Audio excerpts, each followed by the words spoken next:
Good day, everyone. This time we go to Sevilla, capital of Andalusia, south of Spain.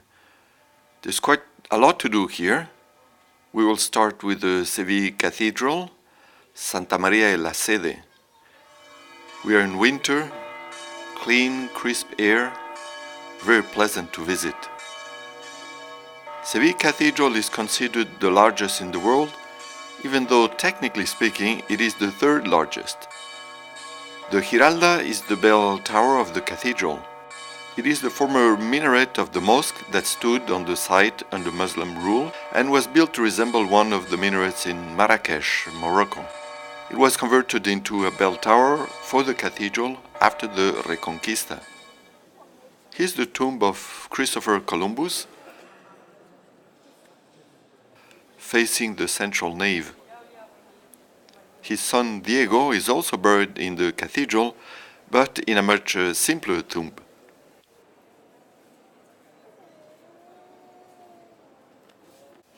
The Altar Mayor, or major altar, is considered one of the finest in the world. It is said it took 80 years to complete.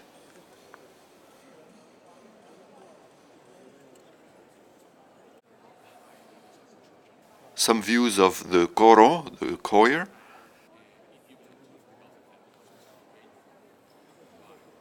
and the Sala Capitular, the chapter house.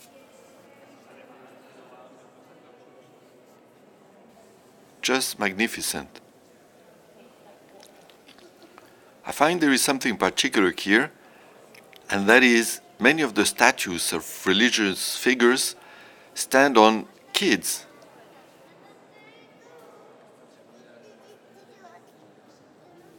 I'm not certain they are angels. Angels have wings usually. But these kids are carrying heavy loads. They seem to be chubby, well fed.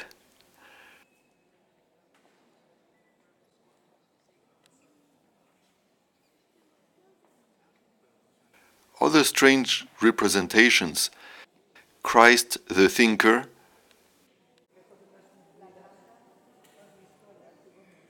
crown dolls, and the Saint Donkey Rider.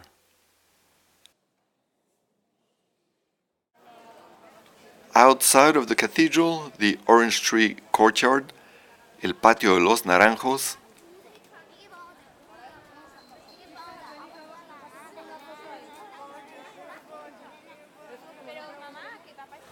and exiting through the door of forgiveness, La Puerta del Perdón. Next to the cathedral, there is the General Archive of the Indies.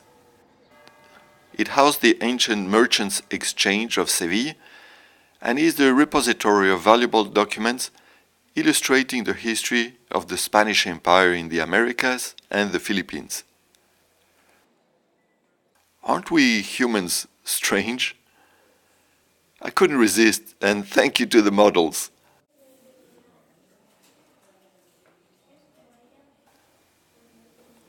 A view of the main courtyard.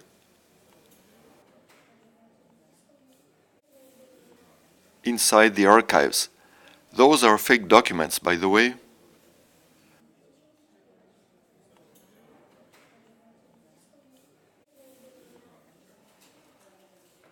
We continue visiting next door, the Reales Alcazares. The Alcázar is a royal palace originally developed by Moorish Muslim kings. It is renowned to be one of the most beautiful in Spain. It is the oldest royal palace still in use in Europe. The upper levels of the Alcázar are still used by the royal family as the official Seville residence. The courtyard of the maidens.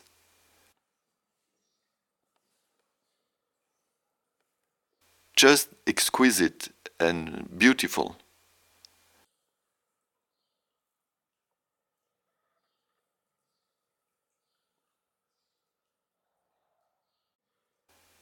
Some details of designs on the walls.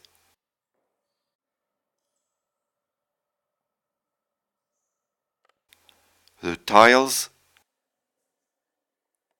the arches,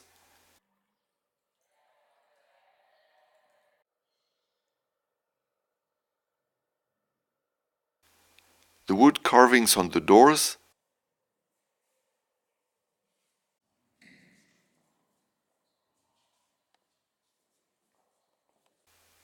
and work on ceilings.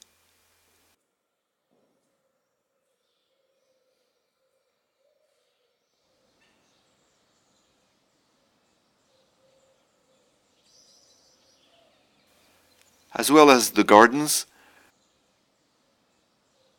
with many water points based on Muslim traditions.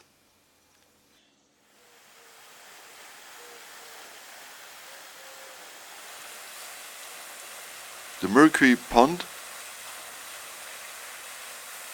with the figure of God Mercury in the middle.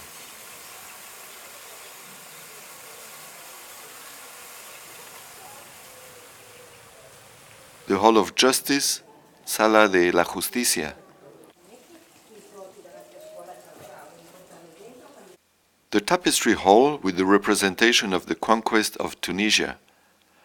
The originals were destroyed in the earthquake of Lisbon, 1755. These replicas date from the 18th century. Not very pleasant images of the conquest, I must say.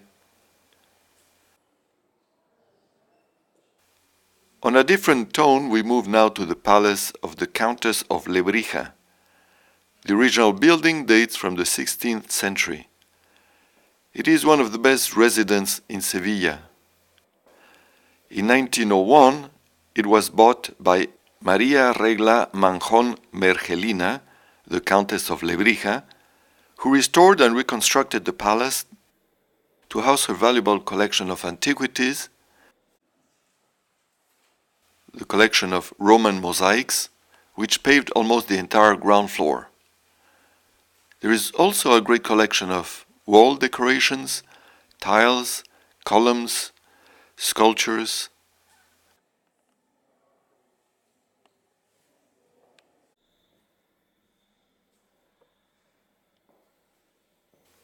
In 1999, descendants of the Countess and current owners decided to open the house to the public as a museum in order to allow them to appreciate the great work of the Countess of Lebrija. After that, we focus on another old building in Sevilla, the Casa de Pilatos. Casa de Pilatos is a merchant's palace dating from the last quarter of the 15th century and the largest private residence in Sevilla. It is a beautiful building. Make sure to join the guided tour on the first floor, though unfortunately no pictures nor videos are allowed. This is as well where you can see the portrait of the bearded woman by Giuseppe de Rivera. A few film scenes were shot here. Lawrence of Arabia, 1492, Conquest of Paradise, with Gérard Depardieu when he was still sober. We finally end up at the Plaza de España in the evening. The plaza was built on the Maria Luisa Park's edge to showcase Spain's industry and technology exhibits. Today, the Plaza España mainly consists of government buildings.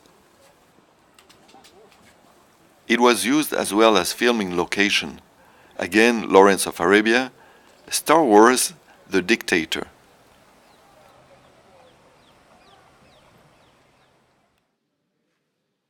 And of course, one does not come to Sevilla without trying out some tapas.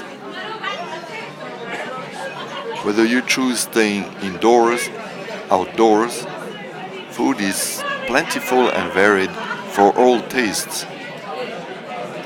With some good wine or beer or whatever makes you feel healthier. Cheers! Thanks for watching.